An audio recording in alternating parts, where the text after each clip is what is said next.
বাংলাদেশের রাজনীতি জটিল থেকে জটিলতর হচ্ছে এবং এতটা জটিল হয়ে পড়েছে যে এটার কোনো পলিটিক্যাল সমাধান আমার কাছে এই মুহূর্তে আছে বলে মনে হচ্ছে না। যথাসময়ে একটা নির্বাচন হবে, সেই নির্বাচনটা সুষ্ঠু হবে, নিরপেক্ষ হবে এবং জনগণ দল বেঁধে মনের আনন্দে, বিজয়ের আনন্দে তার পছন্দের প্রার্থীকে ভোট দেবে। এইরকম অবস্থা বাংলার কোনো জনপদে নেই। প্রায় সব জায়গাতেই বিএনপির একাধিক প্রার্থী আছেন এবং থাকবে এবং এটি ক্রমশ বাড়তে থাকবে। এবং প্রতিটি নির্বাচনী এলাকাতে ঠিক ২০২৪ সালে আওয়ামী লীগের যে দুরবস্থা হয়েছিল, যে নিজেদের প্রার্থীর মধ্যে রক্তক্ষয়ী সংঘর্ষ এবং সেই সংঘর্ষ শেখ হাসিনা নিজের হাতে বন্ধ করার চেষ্টা করেছেন এবং তার সমস্ত প্রশাসন মিলিটারি পাওয়ার দিয়ে তারপরেও তিনি বলতে গেলে 99.99% ব্যর্থ হয়েছেন এবং আওয়ামী লীগকে সর্বনাশ করে দিয়েছে ২০১৪ সনের এই একতরফা আমির নির্বাচন। একইভাবে বর্তমান যে পরিস্থিতি, সেখানে প্রশাসনের উপর বিএনপির কোনো কমান্ড নেই এবং দলের প্রতিও বিএনপির যে ওইরকম কমান্ড আছে যে তার কথা মতো সমস্ত স্বতন্ত্র প্রার্থীরা উইথড্র করবে, এরকম মনে হচ্ছে না। ফলে প্রতিটি ক্ষেত্রেই ২ জন, ৩ জন, ৪ জন, ৫ জন করে শক্তিশালী প্রার্থী দাঁড়িয়ে যাবে এবং তারা মরে যাবে, একে অপরের জন্য জীবন দিবে, মানে প্রতিপক্ষের জন্য জীবন দেবে, কিন্তু নির্বাচনে মাঠ ছাড়বে না। এটি মারাত্মক প্রতিক্রিয়া তৈরি করবে বিএনপি নামক দলটির অস্তিত্বে।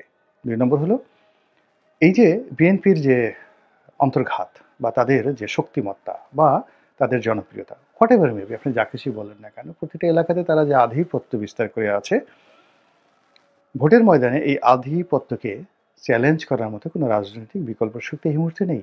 জামাত এই মুহূর্তে জনপ্রিয়তা অর্জন করার চেষ্টা করছে, তারা সাংগঠনিকভাবে তৎপরতা দেখাচ্ছে, কিন্তু এটা তৃণমূলে নয়। এমনকি ডক্টর শফিকুর রহমান, জামাতের আমির, তিনি যদি মিরপুরের যে সিটটিতে দাঁড়াবেন, ধরেন একটা সিটটিতে তিনি দাঁড়ালেন, এখন সেই সিটে যদি ডিপজল প্রার্থী হয় কিংবা ইলিয়াস মোল্লার যে ভাই তিনি প্রার্থী হন কিংবা এস এ খালেক সাহেবের ছেলে সাজু, মানে মিরপুরতে যে কয়টি সিট আছে ওনারাই সাধারণত প্রার্থী হন, এস এ খালেকের পরিবার আর মোল্লা পরিবার। তো মোল্লা পরিবার মানে এখলাসউদ্দিন মোল্লা, ইলিয়াস মোল্লার বড় ভাই। এখলাসউদ্দিন মোল্লা বিএনপি করেন, আবার ইলিয়াস মোল্লা আওয়ামী লীগ করেন। তো মোল্লা পরিবার। এর বাইরে সেখানে সেই ডিপজল আছেন, চলচ্চিত্রের যে নায়ক ভিলেন, তিনিও ওখানে যথেষ্ট শক্তিশালী, একসময় কমিশনার ছিলেন। তো এই ৩ জন মানুষকে, অর্থাৎ সাজু সাহেবকে, অর্থাৎ এস এ খালেক সাহেবের ছেলে সাজু সাহেব কিংবা তার বড় ভাই মহসিন, মহসিন তো এখন আসবে না, সাজুই হয়তো ইলেকশন করবেন। তো সাজু সাহেবকে, এখলাসউদ্দিন মোল্লাকে বা ডিপজলকে নির্বাচনের ময়দানে জামাত শত চেষ্টা করে মিরপুরের মতো জায়গাতে তারা দাঁড়াতেই পারবে না। ধানমন্ডির কথা চিন্তা করেন, সেখানে অন্তত ৫ জন প্রার্থী আছে বিএনপির, ধানমন্ডিতে ৫ জন প্রার্থী আছে এবং এদের অর্থবিত্ত ক্ষমতা সবকিছু আছে। মতিঝিলের কথা চিন্তা করেন, কোথায়, মানে ব্যাপার হলো এমনি আপনি জনপ্রিয়তা দেখাচ্ছেন, অনেক লোক আপনার আসছে, বায়তুল মাকরমে বড় বড় মিটিং হচ্ছে, কিন্তু নির্বাচনের ময়দানটা সম্পূর্ণ আলাদা। যখনই নির্বাচনের ময়দানটা যাকে বলে প্রতিযোগিতা শুরু হয়ে যাবে, পুরো জিনিসটাই বিএনপির নিয়ন্ত্রণে চলে যাবে এবং সেই যে নিয়ন্ত্রণে চলে যাবে, মাঠে কোনো প্রতিদ্বন্দ্বী নেই, এটি বিএনপির জন্য মারাত্মক বিপর্যয় হয়ে পড়বে, আইন শৃঙ্খলার জন্য মারাত্মক বিপর্যয় হয়ে পড়বে। নির্বাচন পূর্ববর্তী সময় এবং নির্বাচন পরবর্তী সময়ে কয়জন বাঁচে, কয়জন টিকে এবং কী পরিস্থিতি হয়, এটা নোবডি নোজ। ১। ২ নম্বর হলো যে নির্বাচন পূর্ববর্তী সময় এখন প্রতিদিনই পরিস্থিতি অবনতি হচ্ছে। আইনশৃঙ্খলা, শিক্ষা প্রতিষ্ঠানগুলোতে অস্থিরতা, অর্থনীতি একেবারে খুবই খারাপ অবস্থা। তারপর রাজনৈতিক দলগুলোর মধ্যে বন্ধুত্ব বন্ধন এটি গড়ছে না, বরং যাকে বলা হয় একুল ভাঙছে অকুল, মানে আর গড়ছে না, শুধু ভাঙছে, শুধু ভাঙছে আর ভাঙছে, বিশ্বাস, ভালোবাসা সবকিছু। এবং আমরা প্রথম দিকে যেটা মনে করেছিলাম যে ইসলামিক দলগুলো সব এক হয়ে যাবে, অর্থাৎ জামাত, হেফাজত, চরমোনাই সব এক হয়ে যাবে, কিন্তু এখনো পর্যন্ত তারা মৌখিকভাবে কথাবার্তা বলছে, দেখা সাক্ষাৎ করছে, কিন্তু এক হওয়ার মতো কোনো ঘটনা ঘটেনি। তো এই অবস্থাতে যেটা হলো যে পুরো রাজনীতির হিসাব নিকাশ প্রতিদিনই পাল্টে যাচ্ছে, আর পাল্টে যাওয়ার কারণে সাধারণ যারা মানুষ রয়েছেন তারা আতঙ্কগ্রস্ত হয়ে পড়ছেন। অনেকে বলছেন যে এটা তো পলিটিক্যাল কোনো সলিউশনে যাবে না। আবার একটা ১/১১ কথা বলছেন, আবার একটা ২/১১ কথা বলছেন। কেউ, কেউ সেনা শাসনের কথা বলছেন। তারপরে আবার অনেকে ওয়েলকাম জানাচ্ছেন যে আ এর পরিবর্তে এই এখন যে অস্বস্তিকর অবস্থা যাচ্ছে এর চাইতে বরং সেনাবাহিনী সরাসরি যদি ক্ষমতা নিয়ে ৫ বছর চালায়, অসুবিধা কি? আবার নতুন আরেকটা গ্রুপ বের হয়ে গেছে যারা বর্তমান ইউনূস সরকারকে আরো ৫ বছর রেখে দিতে চাচ্ছেন। তাদের বক্তব্য হলো যে এরা তো চাঁদাবাজি করছে না, এরা তো ঘুষ দুর্নীতি করছে না। ঘুষ দুর্নীতি করছে তো অন্য মানুষ, দখলবাজি করছে না। এই ভদ্রলোক ডক্টর মোহাম্মদ ইউনূস তার একটা ইন্টারন্যাশনাল আইডেন্টিটি আছে, ক্রেডিবিলিটি আছে এবং এই বয়সে তিনি ছুটতে পারছেন, হাঁটতে পারছেন, কথা বলতে পারছেন, কথার ভিতরে কোনো জড়তা নেই এবং তিনি মানুষকে বোঝাতে পারছেন। এখনো লোকজন তার প্রতি আশাহত হয়নি। তাকে গালাগাল দিচ্ছে না।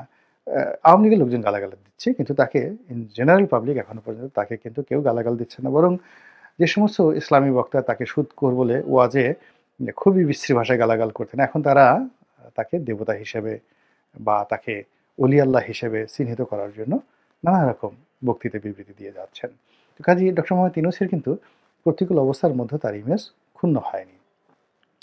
তো এই অবস্থাতে একটা গ্রুপ দাঁড়িয়ে গেছে যারা প্রো জামাত ব্যাকড কিংবা নিউট্রাল বলেন কিংবা এন্টি আওয়ামী লীগ বলেন। তারা বলছে যে না ঠিক আছে, এত কোনো ঝামেলার দরকার নেই।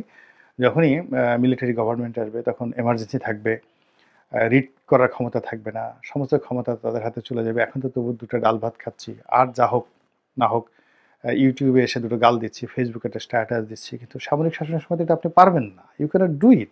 ইভেন আমি যে এখন ভিডিও করছি, সামরিক শাসন আসলে আমি এটাকে পারবো বলে আমার কাছে মনে হচ্ছে না। পারি যদি সেটা সৌভাগ্যের বিষয়। আর না পারলে দুর্ভাগ্যের বিষয়। কিন্তু বাস্তবতা হলো যে আমি এখন এই জমানাতে আমার কথা বলছি। শেখ হাসিনাকে জমানাতেও আমি কিন্তু কথা বলেছি। এই যে এখন যেভাবে কথা বলছি, শেখ হাসিনাকে সরাসরি আক্রমণ করে কথা বলেছি। গত ২০০৯ থেকে একেবারে ২৪ পর্যন্ত। তো এই কথা বলার অধিকার ছিল এবং শেখ হাসিনা অনেককে নির্যাতন করেছেন, ধরে নিয়ে গেছেন। কিন্তু এর বাইরেও অনেকে কথা বলেছেন। টেলিভিশন টক শো গুলো চলেছে, সরকারের সমালোচনা হয়েছে এবং আপনি দেখুন ৩ টি পার্লামেন্টে ২০০৯ থেকে আমাদের যে পার্লামেন্টে সেখানে যারা ছিলেন বিএনপির মহিলা এমপি যারা ছিলেন তারা তো শেখ হাসিনাকে নিয়ে এমন কথাবার্তা বলেছেন। সৈয়দা আসিফা পাপিয়া যিনি আছেন তিনি তো একদিন বলেই বসলেন যে তিনি মানে এমন একজন লোক যে বিয়েই মানে মোশাররফ সাহেবের সাথে প্রেম করার জন্য সেই মোশাররফ সাহেবের কোলে গিয়ে বসার জন্য মোশাররফ সাহেবকে দিয়ে তার স্ত্রীকে হত্যা করিয়েছেন। পার্লামেন্টে তিনি এই কথা বলেছেন শেখ হাসিনার উপস্থিতিতে। কিংবা এই যে ১৮ সনের যে নির্বাচন হলো, সেই নির্বাচনে আপনি গিয়ে দেখুন যে সেখানে কাজী ফিরোজ রশিদ, তারপর আ মুজিবুল হক চুন্নু, তারপর আ জনাব হারুন সাহেব কিংবা রুমিন ফারহানা তারা কিন্তু সরকারকে এক চুল ছাড় দেননি।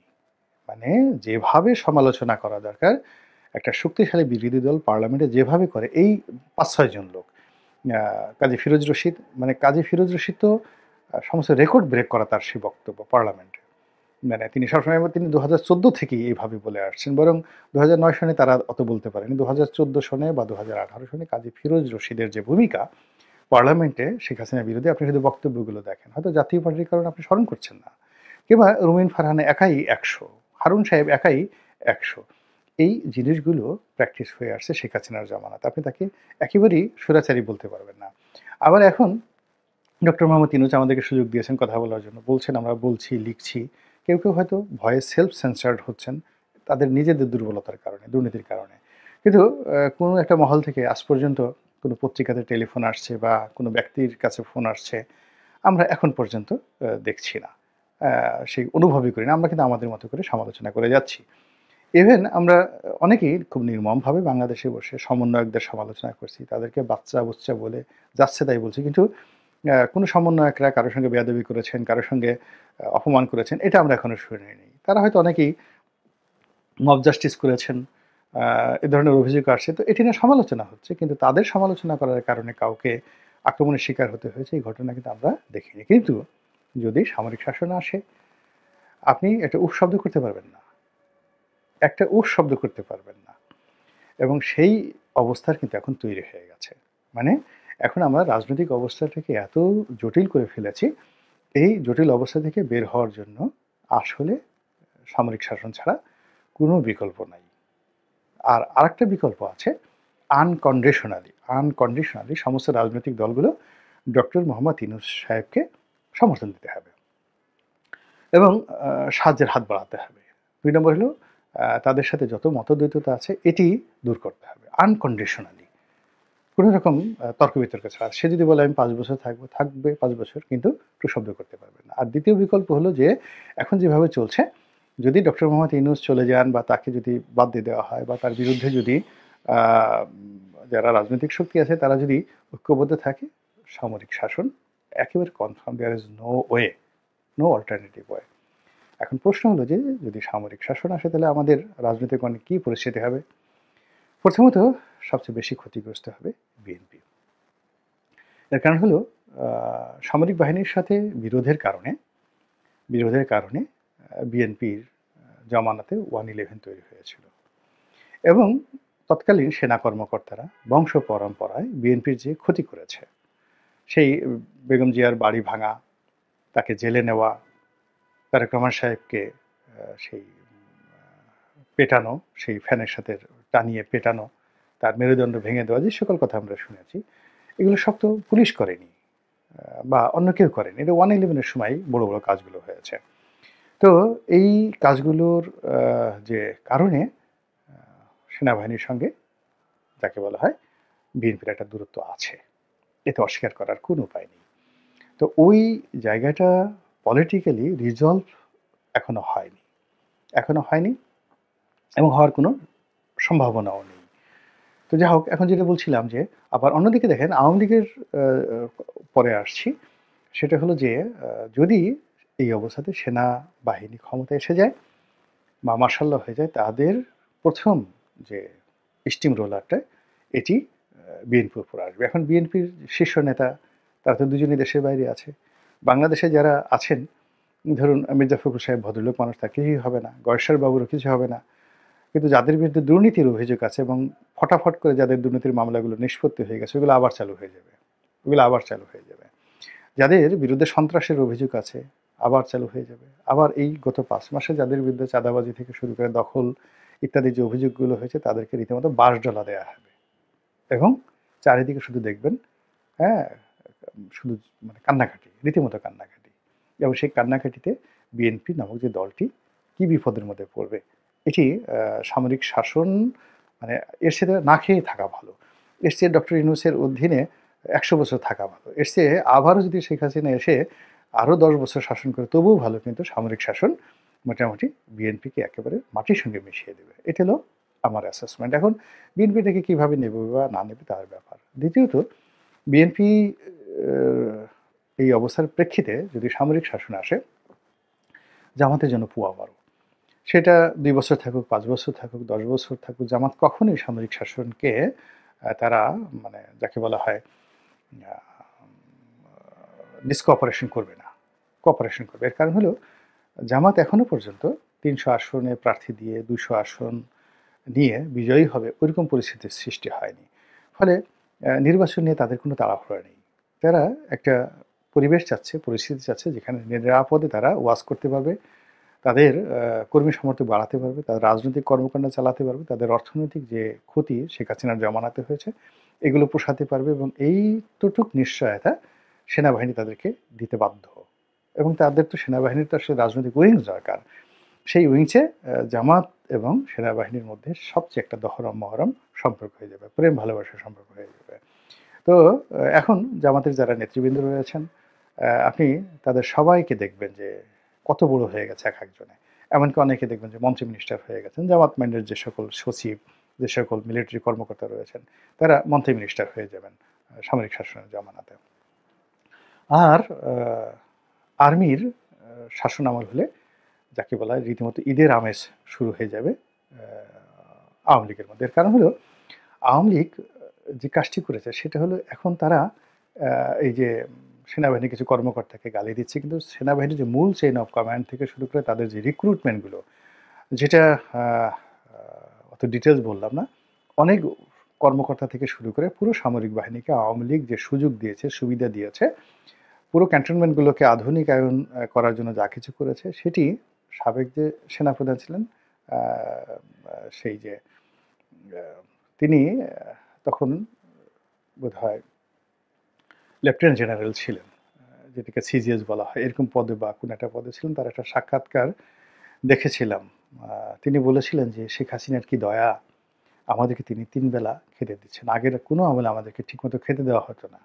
মানে সেনাবাহিনীর নিয়ম হলো ২ বেলা রুটি খেতে হবে, ১ বেলা ভাত খাবে। তো শেখ হাসিনা এসে নিয়ম করে দিয়েছেন যে ৩ বেলা এখন থেকে আপনার ইচ্ছে করলে ভাত খেতে পারেন। ২ নম্বর হলো যে বেল্ট পড়তে হবে, পেট যেন না বাড়ে। তো এটাও শেখ হাসিনা শিথিল করে দিয়েছিলেন। তাদেরকে দামি, দামি গাড়ি দিয়েছেন, এয়ার কন্ডিশন করা গাড়ি। আগে সামরিক বাহিনীর জন্য শুধু মিলিটারি জিপ ছিল। আপনি এরশাদ জামানাতেও দেখবেন যে তাদের জন্য কোনো আলাদা জিপ বরাদ্দ ছিল না। সমস্ত জিপগুলোই ছিল আ এগুলোকে বলা হয় মিলিটারি ভেহিকল, মিলিটারি আ ইকুইপমেন্ট। তো ওইগুলোর সাসপেনশন খুব হার্ড থাকে এবং ওখানে বসে থাকলে ওই এখন যেমন গদগদে গদির উপর বসে এর মাজায় একটা অবস্থা থাকে, ওরকম না। মিলিটারি খুব হার্ড জিপ, অনেকটা ডিফেন্ডার টাইপের, ল্যান্ড ক্রুজার, আগের যে মিলিটারি যে গাড়িগুলো ওই যে এখনো দেখবেন যে সেগুলো আছে। তো ওইগুলিই ব্যবহার করতে হতো একেবারে টপ টু লো সবাইকে।